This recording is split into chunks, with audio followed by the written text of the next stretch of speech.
வணக்கம். உங்கள் ஆரோக்கியம் எங்கள் கவனம். இது அண்ணமின் கைவண்ணம். இன்னைக்கு நான் செய்ய போறது கொத்தமல்லி சாம்பார். ஒரு கட்டு கொத்தமல்லி தண்டெல்லாத்தையும் எடுத்துட்டு கழுவி வச்சிருக்கேன்.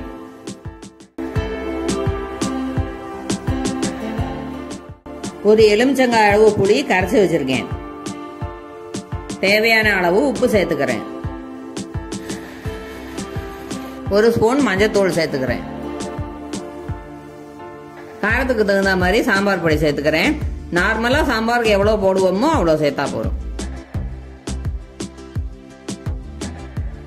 நல்லா கலந்து விட்டு அடுப்புல வச்சு கொதிக்க விடணும்.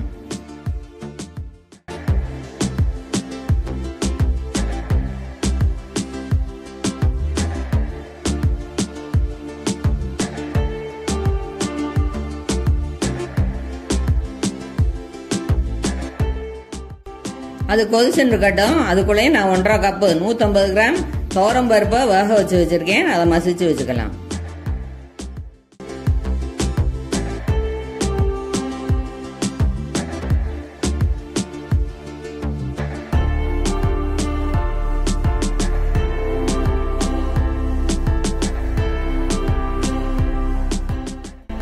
பருப்பை நல்லா மசிச்சுட்டோம்.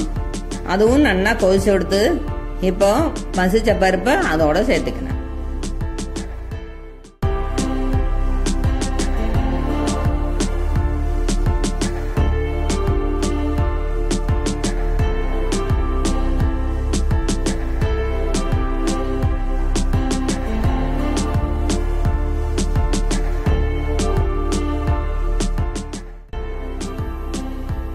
கன்சிஸ்டன்சிக்கு கொஞ்சம் தண்ணி சேர்த்துக்கிறேன்.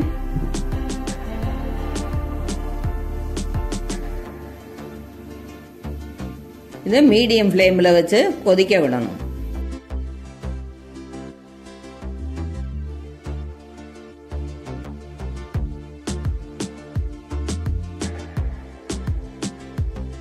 கொதிக்கிற வரைக்கும் அப்பப்போ கலரி கொடுக்கணும்.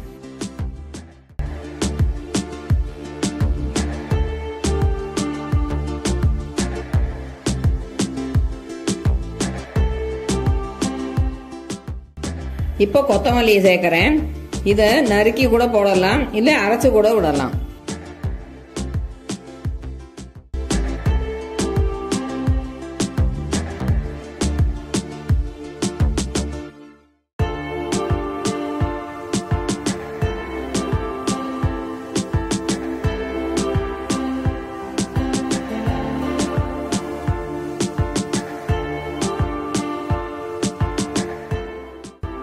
ஸ்டவ் ஆஃப் பண்ணிடலாம்.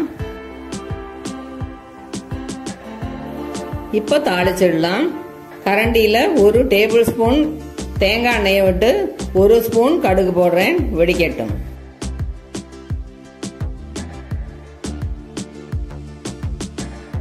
கடுகு வெடிச்சு கொடுத்து அடுப்பை ஆஃப் பண்ணிட்டு 1/2 ஸ்பூன் வெந்தயத்தை போடுறேன்.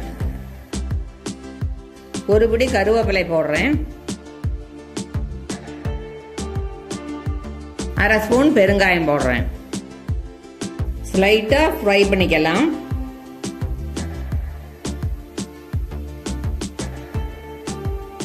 பொரிஞ்சு கொடுத்து தாளிச்சதை சாம்பார்ல சேர்த்துடலாம்.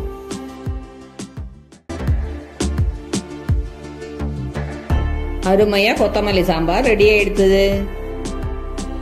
இந்த வீடியோவை பாத்தீங்க இல்லையா? கண்டிப்பா ட்ரை பண்ணி பாருங்க, நல்லா இருக்கும். மறக்காம சேனலை சப்ஸ்கிரைப் பண்ணுங்க. தேங்க்யூ.